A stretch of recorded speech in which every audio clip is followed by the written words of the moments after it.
Hold it!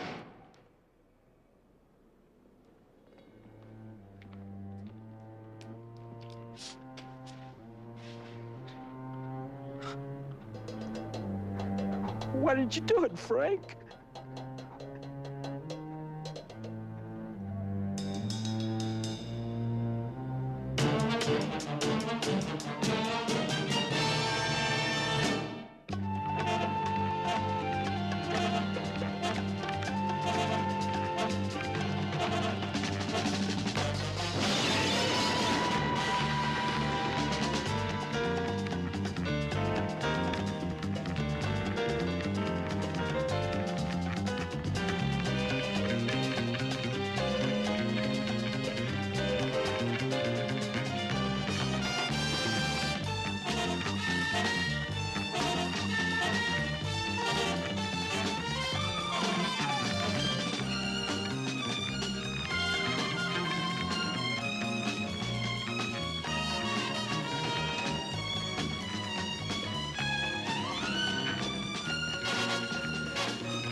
Just me, Mike.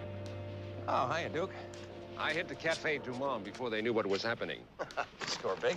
Yep, I got a half-dozen croissants out of the big oven and some chicory coffee laced with a little something.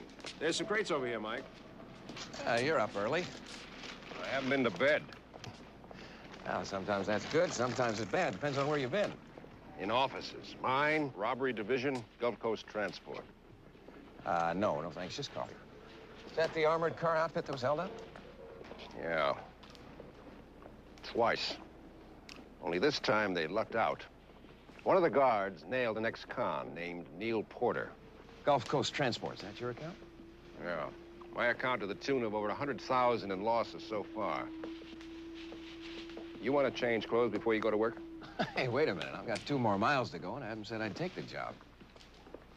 Maybe you won't at that. I've had an investigator on the case, but he hasn't turned up enough to prove the gang isn't a well-organized party of worker ants. Who is he? Mike, it's Harold Kemp.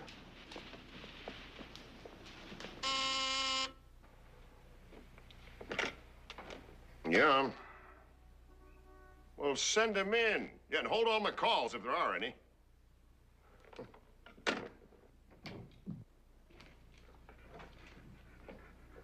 Mike.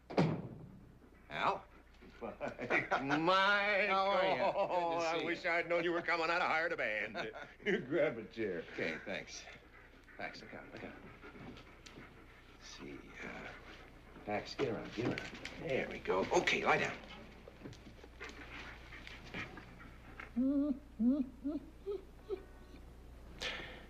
You've been here, what, twice since Ingrid died? You found that chair just like you'd never left.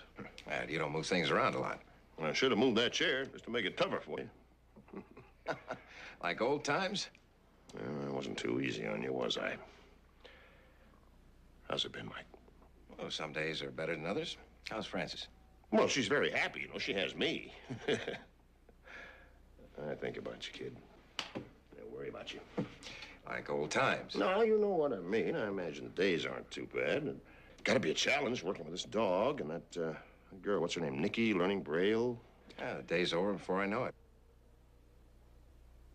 It's the nights. Yeah, sometimes you wake up and it's dark, and out of instinct, you turn on the bed light and it's still dark. You say to yourself, well, there's not much to see in the middle of the night anyway. Yeah. Duke wants you to backstop me in these armored car robberies, doesn't he? The way I look at it, Hal, is it's a chance to work together again. Well, I'd like that. Get the old A-team back together again. Where do you want to start? The man who was killed, Neil Porter. Well, he's one less junkie.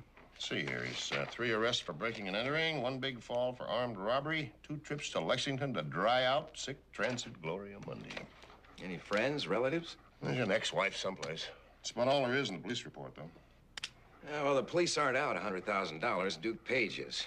Let's put together our own report on Neil Porter, cradle to the grave. Well, I'll get started on that. I'm sorry, I dropped the ball. What about the armored transport company? Oh, yeah, they opened up their personnel file. You know, you'd swear that they've hired all their current employees right out of a divinity school. What about that security guard, Frank Glendon? And he was dead when you got to him.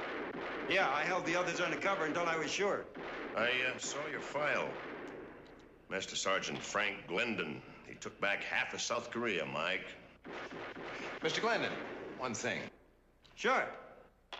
What did you feel when you realized Porter was dead? Last year, maybe 150 police officers were killed in the line of duty. That's not including guys like me, armored car guards, or security officers in stores. Maybe even insurance investigators. You tell me what you want me to feel, Mr. Longstreet, and I'll do my best.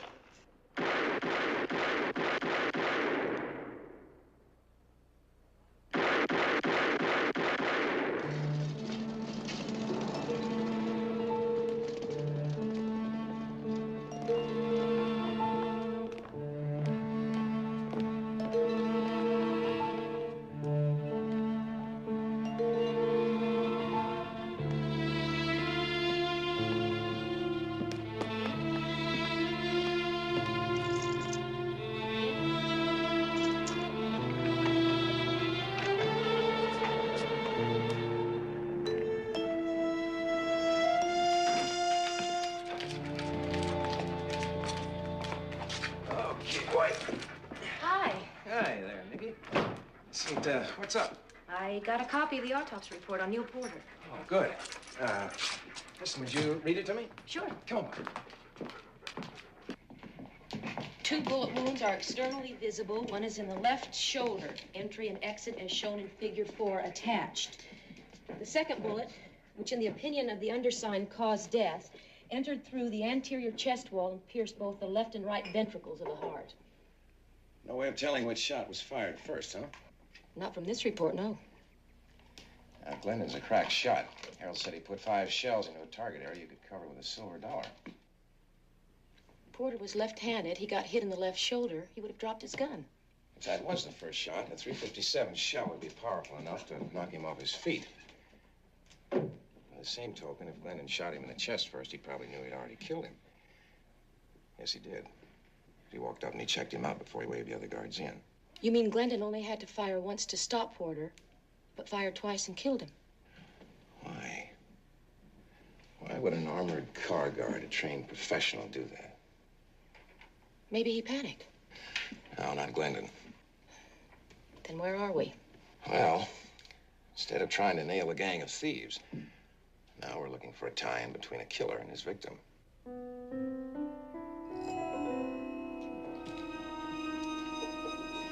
You still mad? He was gonna make trouble for the operation and for us. You didn't have to kill him. He was asking for it. No, Frank, he was asking for me. Okay. He asked and I answered him. Maybe we ought to have a pile here for your dear departed husband. I don't like that kind of talk, Frank.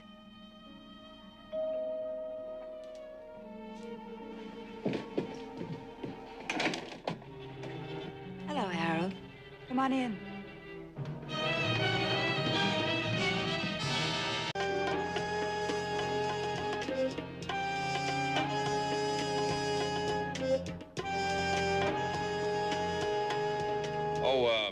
Harold called a while ago and said that you checked out internal security at Gulf Transport.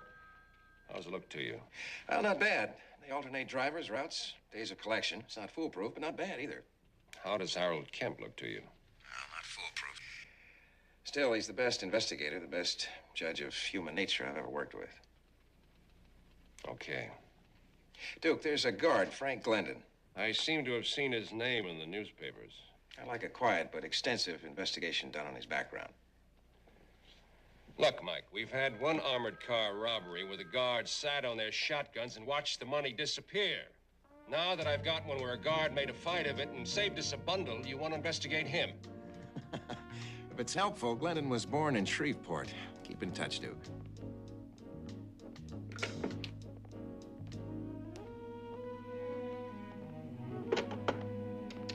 According to the report, Neil Porter has an ex-wife, Leona.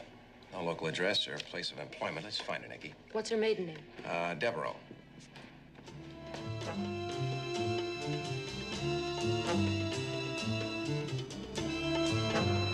How'd you find her? Women's vanity. I ran her name through the Central Credit Bureau. 6 months ago, she opened a charge account at one of the biggest department stores in town using the name of Leona Porter Devereaux. Runs 3 figures a month. She's never missed a payment. That's a pretty steep overhead for the wife of a petty crook. Yeah, but there's big money in robbing armored cars, if you don't get caught. Or killed, like Porter did. Yeah. In the beginning, he was fun. Then he got hooked, and he kept getting sent away all the time. Now he gets himself killed in this crazy robbery. It takes a while sometimes to realize that somebody's really a loser. Well, he wasn't a loser in marrying you, was he? Thank you. A girl can't ever get enough of that. Right? 100%. Couldn't have been too happy about your divorcing him, though. The minute he got out last time, he kept trying to get back with me. And he kept right on trying until he got himself killed. You know, you can only give so much to any one person. And when they use it up, then you gotta go on. I think you can understand that, Mr. Longstreet. Yes, I think I can. Did your husband, did he ever mention any friends? No. All he kept talking about was our getting back together again. All right, Leona, thank you. Thanks. Come on, come on. Yeah, left. Left. Leona, have you ever been to Shreveport? Well, yes, I was born near there. In Minden. And that's where you met your ex-husband? He lived there for a while. But we never met until I came to New Orleans. Thank you. Goodbye. Thanks, left.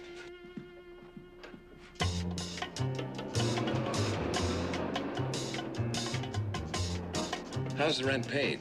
$500 a month in cash. She brings it to the manager's office on or before the due date. 500? Somebody thinks a lot of Leona. What did you think of her? Yeah, I thought she was sad. Sad and scared and vulnerable. And sexy and shallow. Must be tough to be that kind of a girl. Nicky, I want to check Gulf Transport Company again.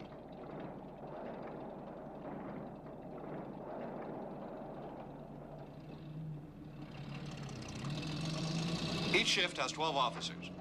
The routes and collection assignments are in sealed envelopes, given to the driver only. Still, the guards must have a pretty good idea of what collections were made and when. And it's only natural the men would exchange information among themselves. It's the human element. How are you going to beat that? Excuse me a minute.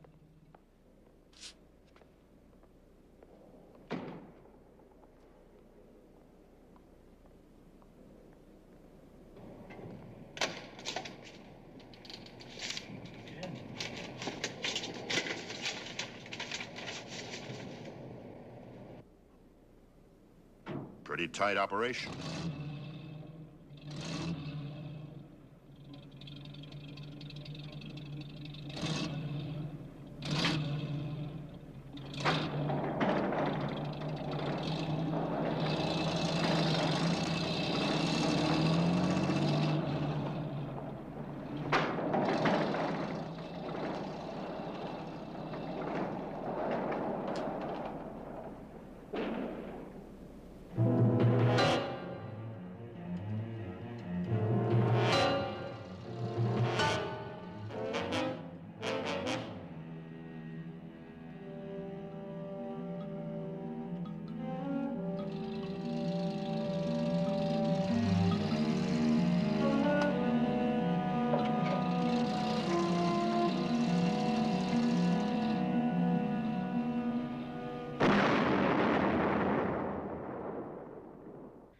want you and Harold to meet me.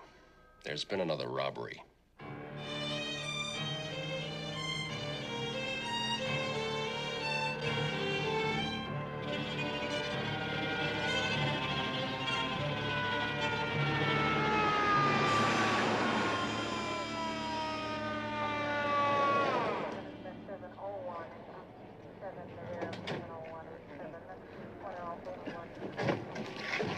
Thanks for the company. I'm sending the guards to the hospital. I don't think there'll be any after effects from the tear gas, but they should be checked out. Good. How much did they get, Lieutenant? $55,000. Beautiful. Just beautiful.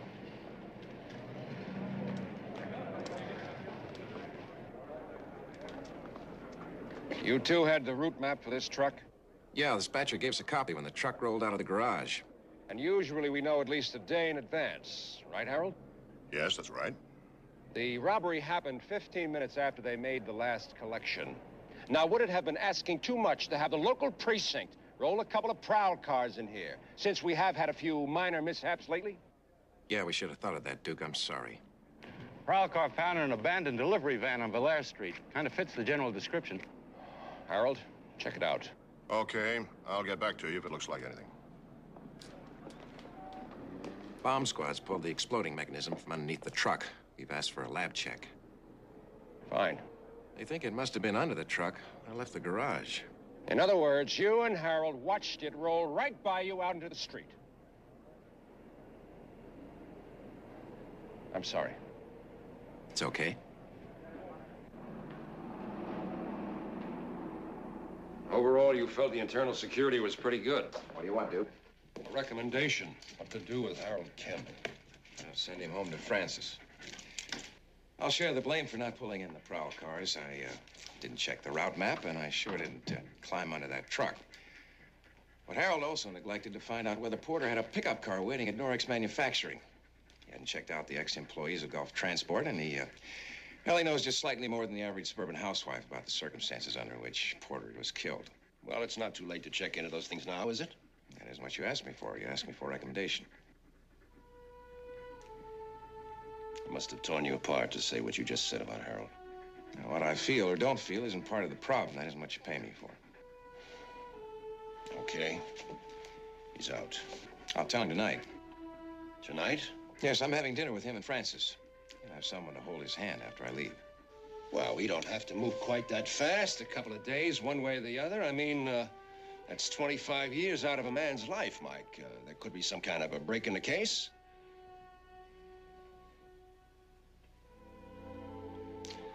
I wouldn't have listened to that if it came from you, and you know it.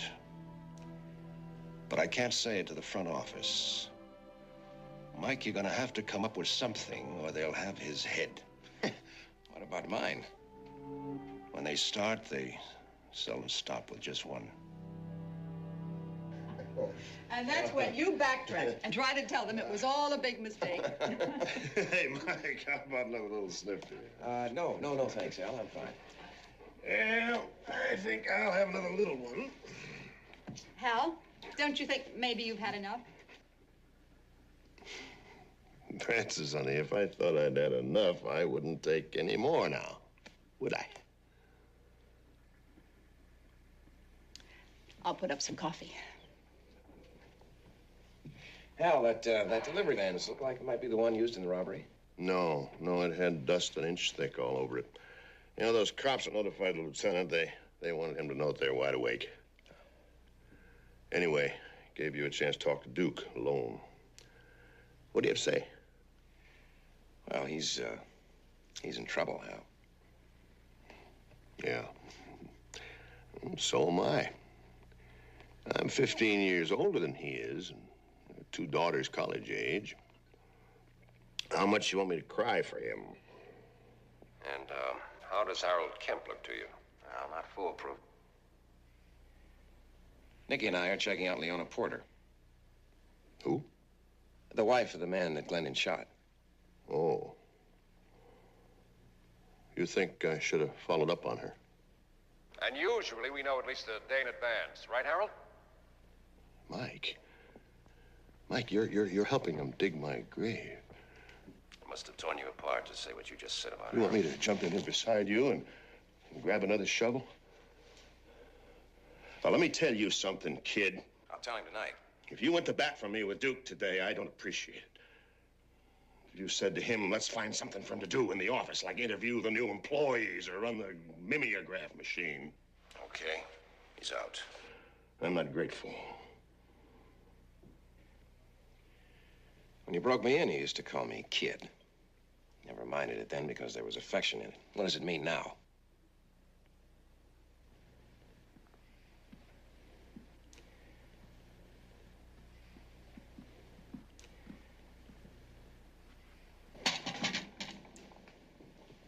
Mike, what am I going to do? You're gonna let me help you with the dishes. That's what you're gonna do. All night long, I can feel him lying there next to me in bed, staring up at the ceiling, worrying. Well, sure he's worrying. He's got a tough case. He's under a lot of pressure. Needs some help. Anybody would.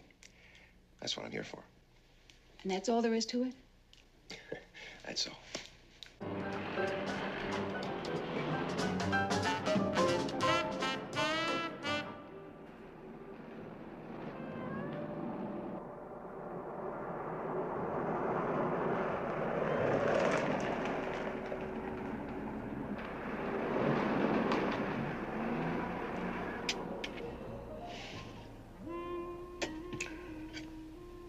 Mike, I'm sorry for blowing like that. I didn't mean a word of it. Now tell me something I don't know already. Okay.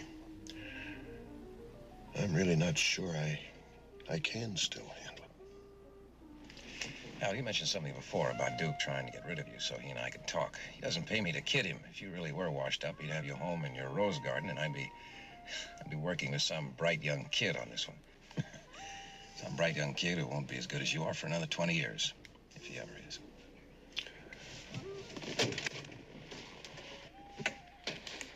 Pax, come. Mike, I'll have the full report in on Porter tomorrow.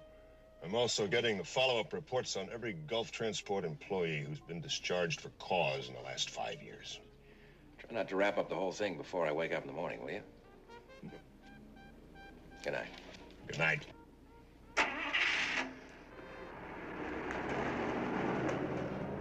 Mike, you're helping him dig my grave. Pax, forward.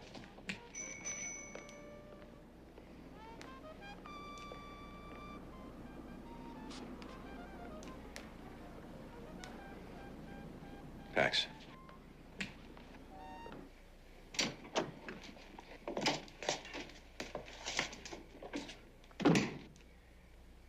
Nicky?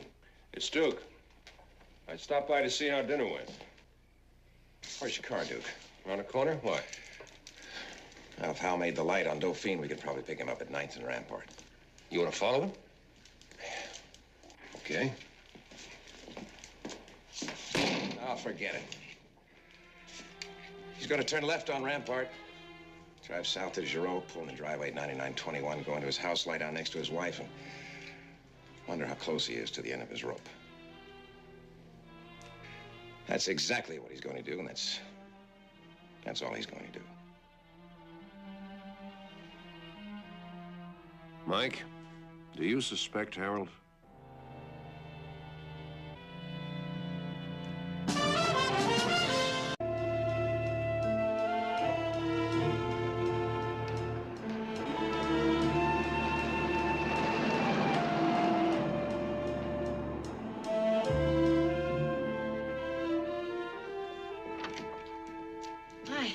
Hi. Mike, did you get any sleep at all last night? Yeah, 2 or 3 hours. Probably more than Harold. Pax, lie down. Hal, Duke, what have you got? Report came in on Glendon. Sounds like a prepared recommendation. Korean War, Bronze Star for gallantry, Chief Bank Guard, Minden, 55 to 60.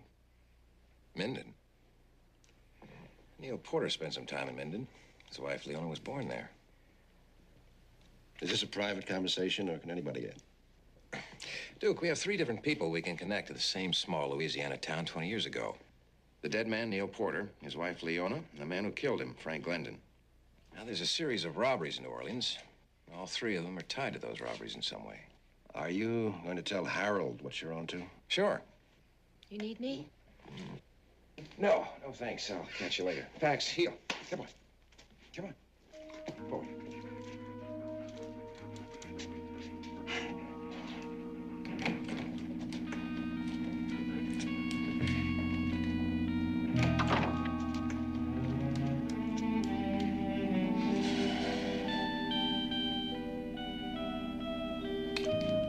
Something I can do for you, ma'am? He's known Harold Kemp a long time, hasn't he? Yeah. Hal broke Mike in as an investigator when he was green as grass and still needed help tying his shoelaces. Hey, are you all right? You know, the better Mike does with this case, the worse it seems like Harold was doing with it. And you know Mike's aware of that. Bothers you, doesn't it? Yes. And I know it must bother Mike. It's worse than that, Nicky. Mike suspects that Hal's involved in the robberies.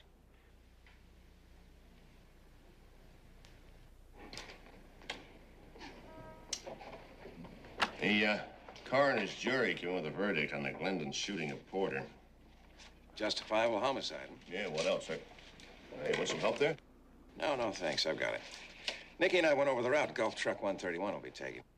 Collection should be close to $75,000. That's almost as much as the gang got in the first two robberies. Well, I think they're going to pull on their horns for a while. No, I don't think so.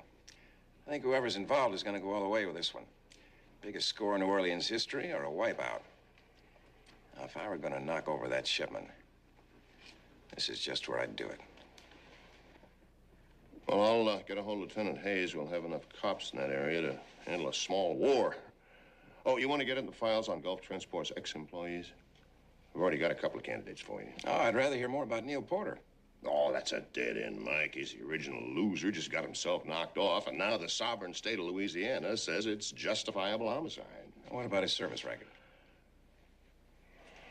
Well, he enlisted in the Army. See, he was transferred to the Far Eastern Command 1951, court-martial 52, stockade 6 months, and a bad conduct discharge. Does it say why he went to the stockade? Well, theft of narcotics. He's a 20-year junkie. That war seems like a long time ago. Yeah. Yeah, I spent 6 months myself over there.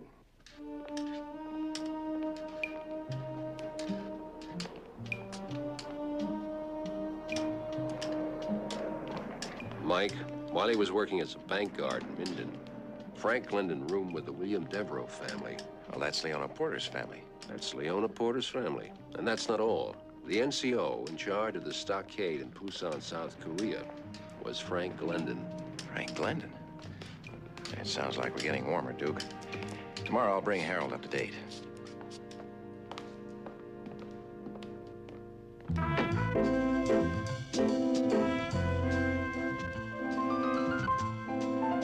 Fill me in. I don't know how it all fits, but you and I will work it out together. Neil Porter was in the stockade in January of 1952. Yeah, keep going. Now, the NCO in charge of that same stockade was Frank Glendon. Glendon? Right. But after he shot Porter, Glendon swore he never saw him before in his life. Well, it's conceivable he hadn't. Yeah, but it's not likely, because 10 years later, Glendon roomed with a family in Minden whose daughter eventually married Neil Porter. Let's arrange for Glendon to make that collection run tomorrow. We'll spread the word it's a fat one. If he really is involved, he won't be able to pass it up. I never realized what a good teacher I really was. We're having dinner together tonight, and then we're going dancing. As long as there's a place with a band, it's still open. We're what? We're going dancing. You, me, and Nicky. Oh, okay. What's the occasion? Tomorrow's my birthday, and Alice is out of town with the kids.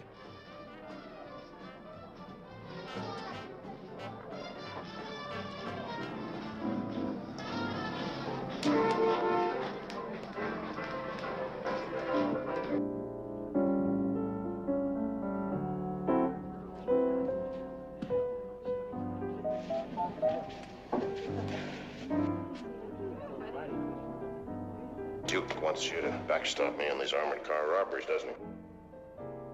I guess we ought to call it a night. Mike has a big day ahead of him. Mike, you're helping him dig my grave. Oh, he won't want us to quit early because of him. Early? You know, I've got a good feeling about tomorrow. I think whoever's involved is going to go all the way with this one. Today.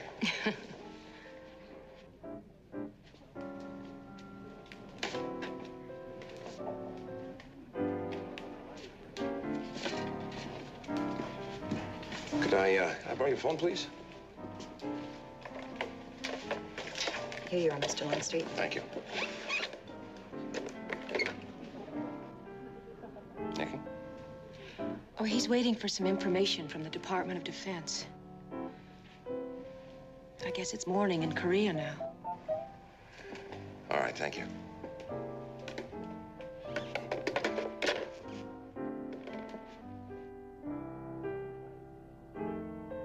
Something to do with Hal Kemp? Yes, I think so.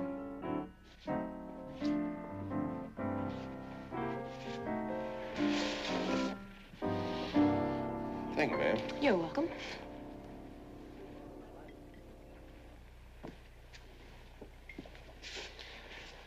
That's a pretty stiff one, Mike.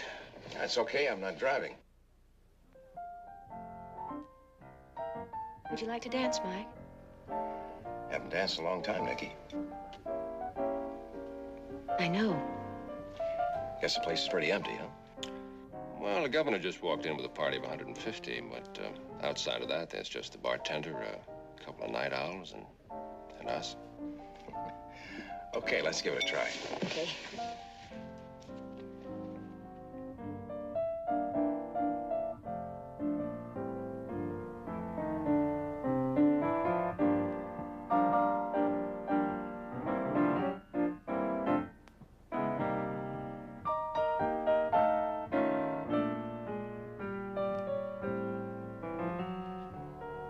Not too bad, huh?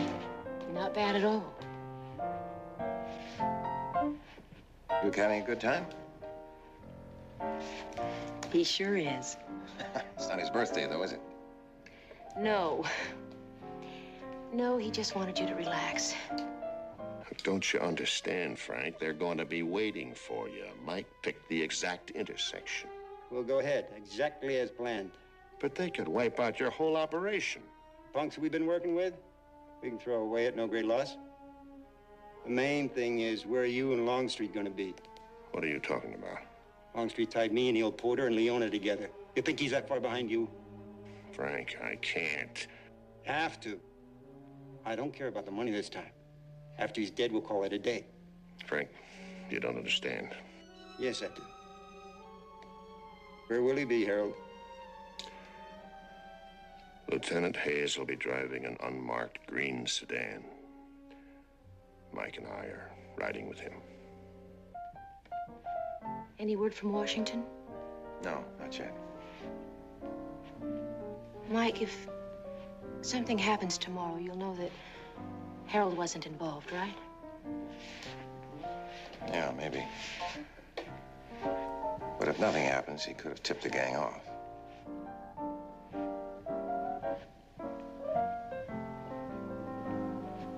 Hey, listen to the music.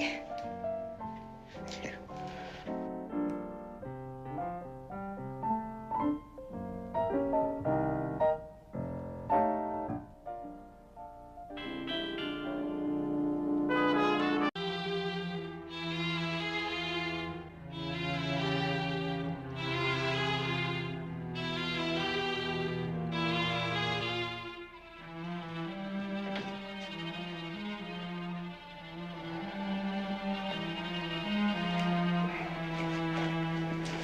Good morning, honey.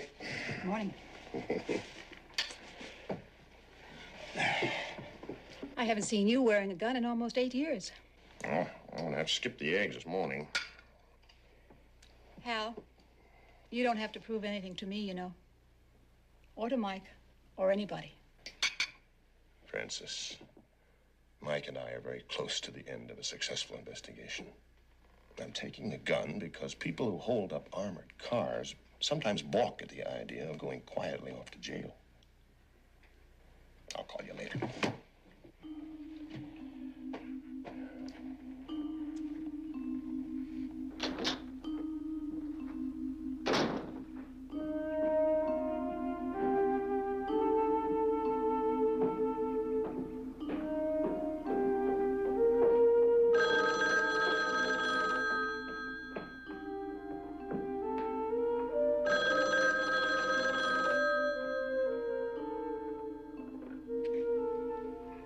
Hello?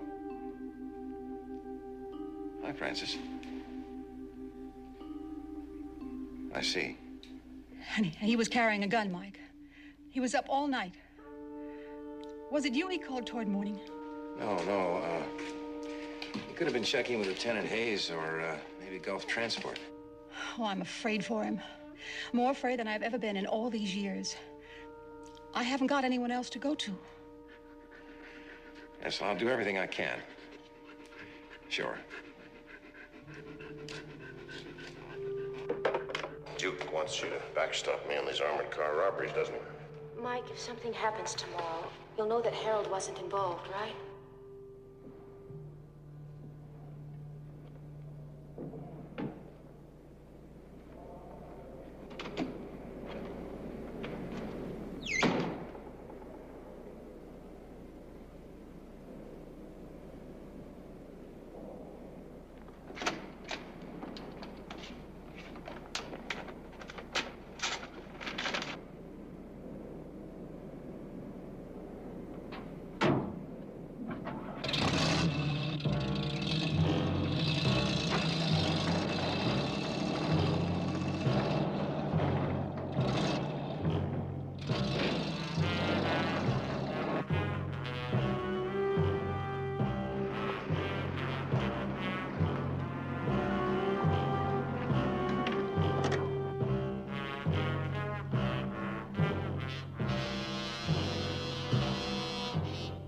Mike, what am I going to do? If nothing happens, he could have tipped off the gang. Well, I think they're gonna pull on their horns for a while. If I were gonna knock over that shipment, this is just where I'd do it.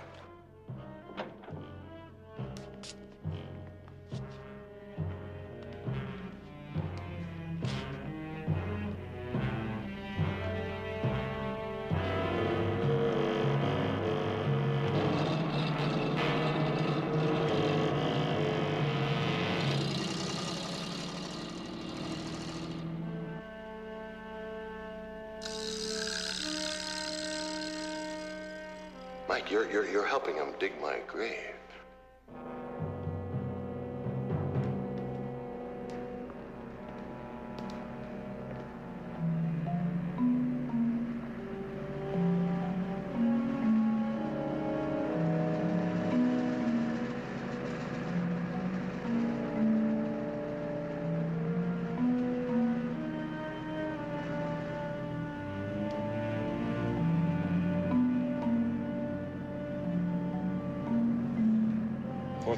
to Hayes. Hayes? You just spotted 2 men in a dark blue station wagon, Louisiana number 5B5A559. It's on a stolen car, hot sheet for last night, rolling towards 90th. Do not, I repeat, do not intercept. Keep them in sight. Mike, I've a feeling you got lucky. Mike, if something happens tomorrow, you'll know that Harold wasn't involved, right? Yeah, me too.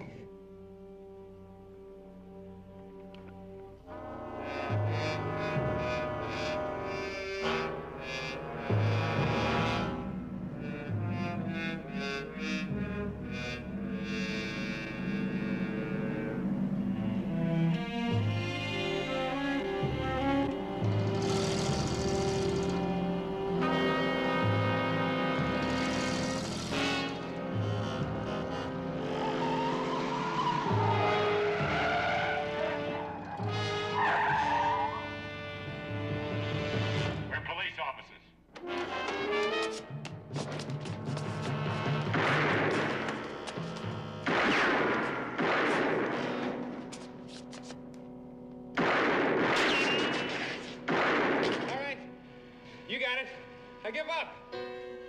All right, hold it. Hold it up.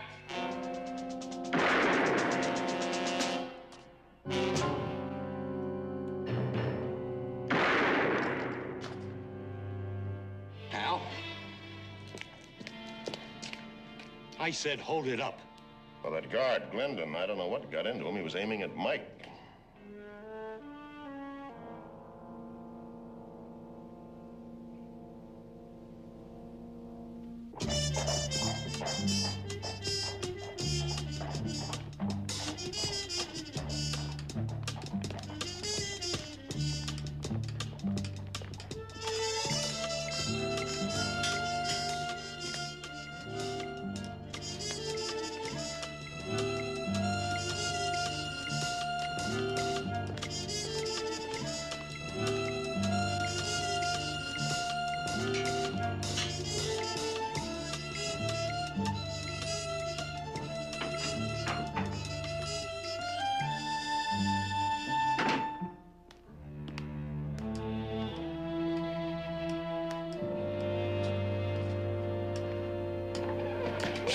Hey, Max. Hi there, boy. How are you, boy? Hey.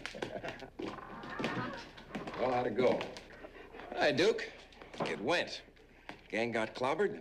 You're off the hook. So's Hal.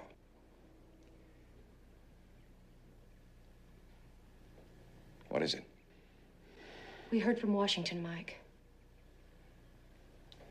In 1951, Captain Harold Kemp led a brilliant investigation at the 1st Provisional Police Stockade at Busan. Where Frank Glendon was in charge. The informant who helped them break a black market narcotics ring was named Neil Porter.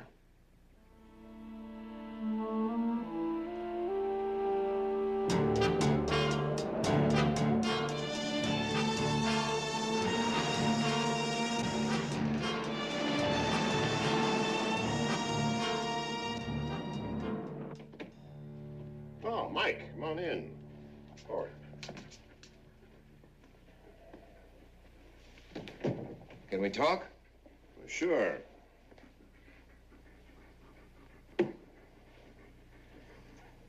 We turned up some old Army records. Going back to 1951, back to Korea. Back to you, Hal. And Frank Glendon, and Neil Porter. That's ancient history. You always told me in an investigation you can never go back too far.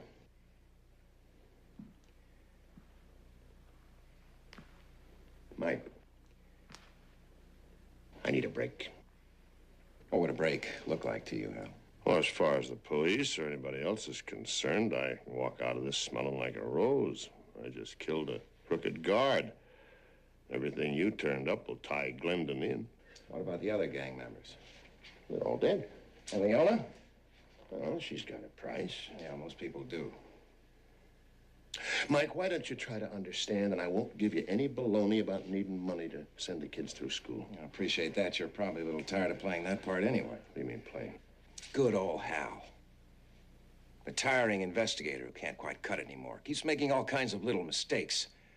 Desperately afraid of being put out to pasture. The funny thing, kid, it wasn't that tough an act. Half the time it was for real. Sometimes I couldn't tell which is which. Oh, man does get tired. He lives a plain life. Plain house, plain car, a plain, decent life. Now, he sees the jail full of thugs and stumblebums. But he can see where they went wrong, see where maybe he has a chance to have the best of both worlds. Classic security officer's dilemma. Mike, why don't you walk away from it? Leave the wrap-up to the column writers, the headline writers, the cops. I'm not sure I can do that. Mike, I've got a gun in my hand.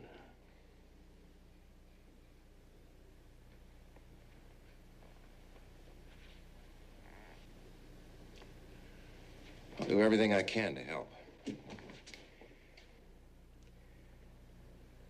For the couple of times that you took, there are hundreds that you didn't. I saved your life, Mike. I know that.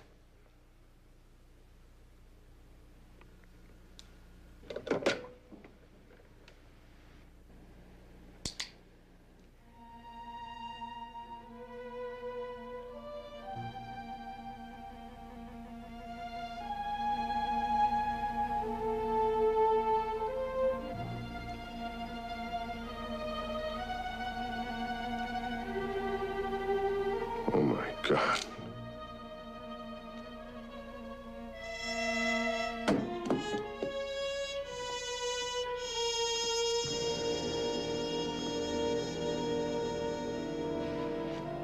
You know something? It was good working with you again. Hal! What's going on?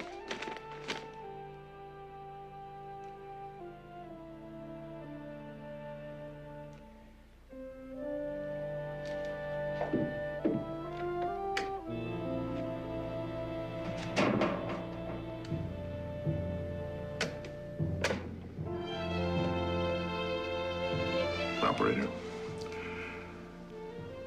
get me the police.